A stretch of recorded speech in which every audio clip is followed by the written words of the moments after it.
Extended sale alert! Hooray! An extension offer to the ongoing London promotional fairs. You asked, we listened. Save over 600,000 naira on your London trip with Airpeace when you connect from our major domestic destinations to London at no extra cost and enjoy an exclusive extra baggage allowance. Economy class promo fares start from 1.2 million naira with an extra 23 kg baggage, while business class fares start from 4.5 million naira with an extra 32 kg baggage. Grab these special fares. Sale period extends till March 31st, 2025 and travel period valid till April 15th, 2025. Fly in style aboard our Boeing 777s with spacious seating and delightful meals. Book now at flyairpeace.com or download the Airpeace app from the Play Store or App Store. Airpeace, your peace is our goal.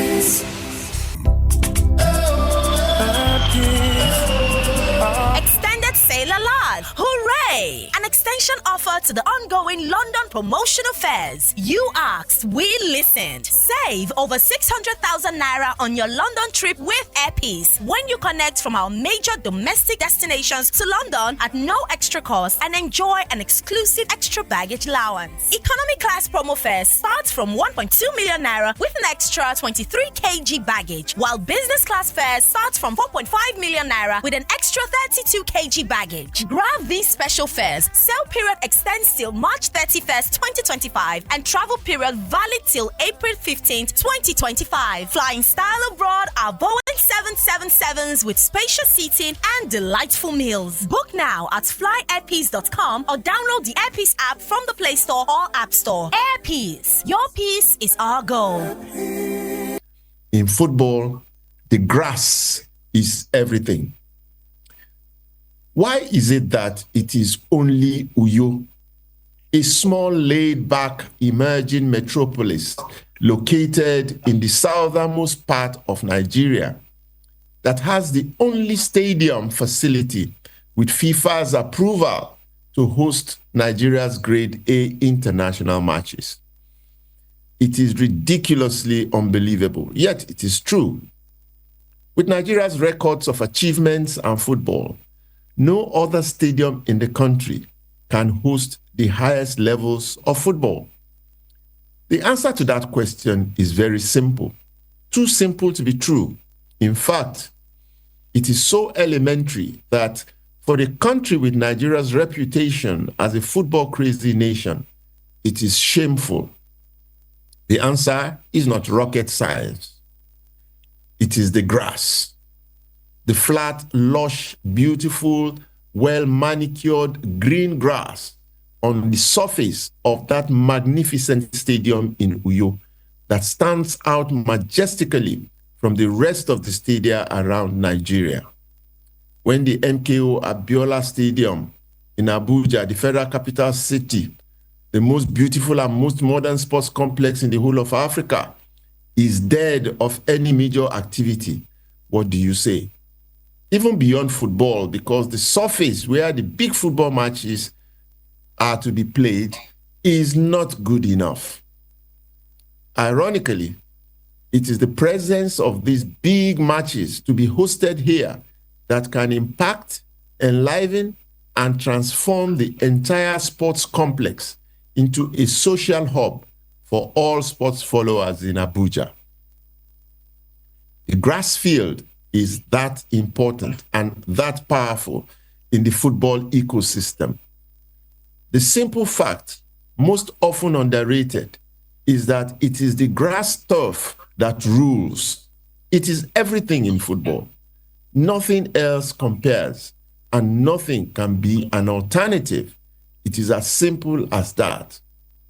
It may not be easy for the ordinary person, ungrounded in football played at the highest levels in personal experience, to fully appreciate it and understand the complex connections that the grass on the football field has with the entire football experience, the entire industry, the players' complete development, the serious followership, the fanatical crowds, the best television coverage, and attractive sponsorship opportunities.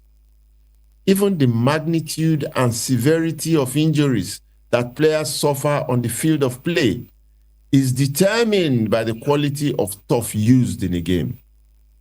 That's why, for example, no amount of insurance money will make a Messi or a Ronaldo or any level of players at that level to accept to come and play in Nigeria outside of Uyo today. That's probably why Nigerians never got the opportunity to watch Kanu Nwankwo, JJ Okocha, Victor Ekpeba, and a whole legion of other great professional players to return home to play out the evening of their careers in domestic Nigerian football. The existing football fields for matches will render them ineffective, optically worse than even the good players in the present domestic league that may never rise to become greats. That's why foreign coaches handling the national team don't find players in the domestic leagues as good enough. Wrong grounds and bad surfaces breed less effective players. Bad grounds render coaching and training sessions less effective. Bad grounds make for poor viewing, both from the terraces and on television. Bad grounds make manipulation of matches by referees easier for them. I often appear to be a lone voice on this subject.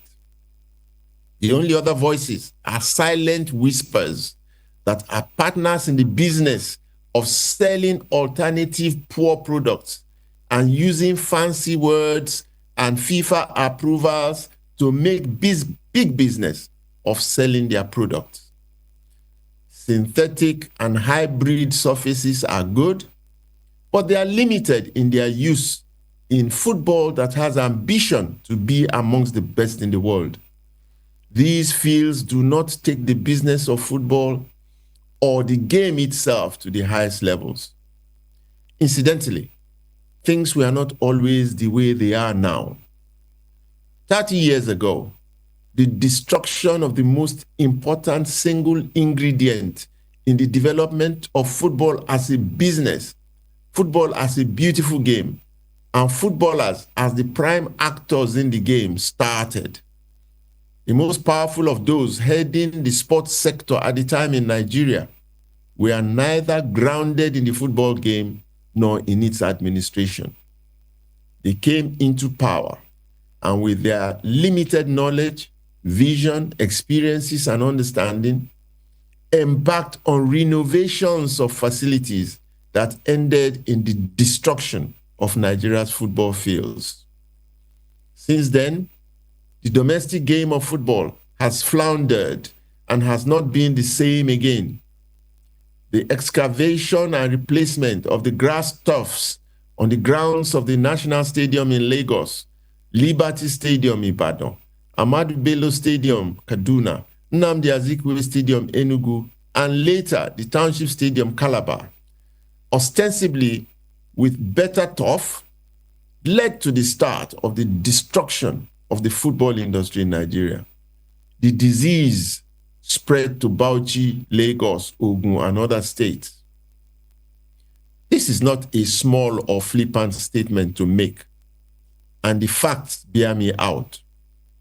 All the listed stadia have stopped being venues for big international matches.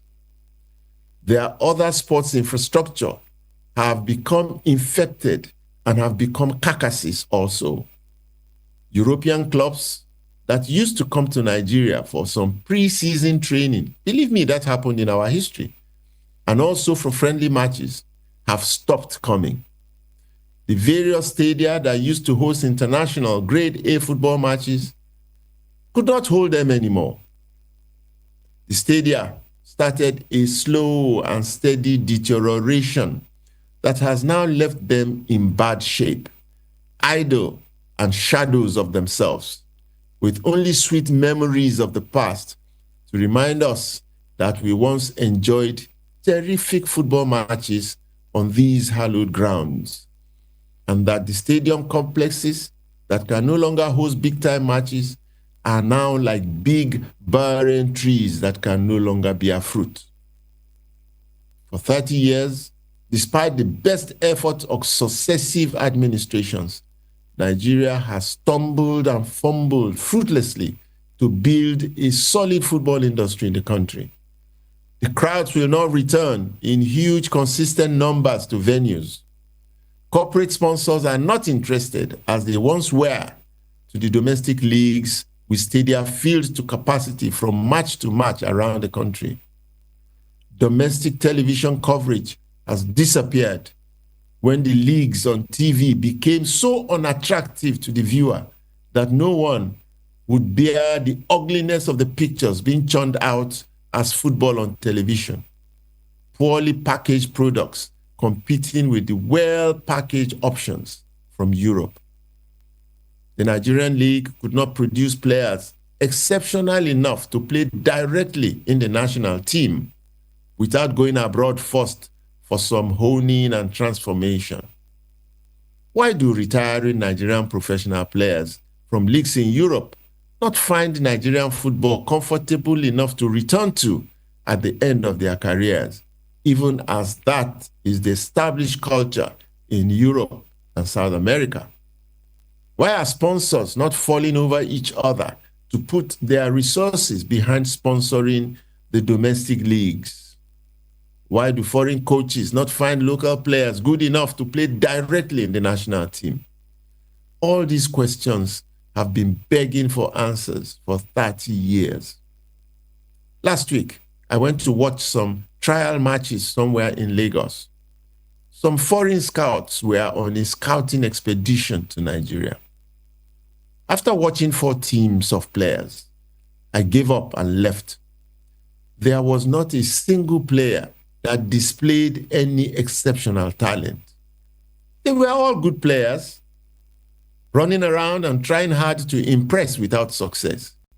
It was frustrating to watch. The synthetic ground, newly laid and looking beautiful from a distance, crippled the players. It appears I was the only one that appreciated what was going on. So I left in tears hidden behind my eyes. Played on that flat, green, lush grass, the game and the same players would have been completely different. We would have seen them express themselves better and be able to gauge their true potentials. That's it. The most important single ingredient in football, in the development of players, in the evaluation of players, in eye-friendly coverage on television, in developing meaningful team tactics and strategies, in making the game attractive to play and to watch for spectators, in pure, undiluted football entertainment, in reducing the tendency for serious injuries, is the surface on which football is played. Nothing beats the grass, rich, lush, green grass. That's what makes the difference. What elevates the game to the highest level in training and matches.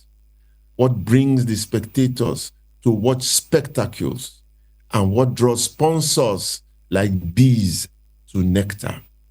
The grass is everything. Join me after the break.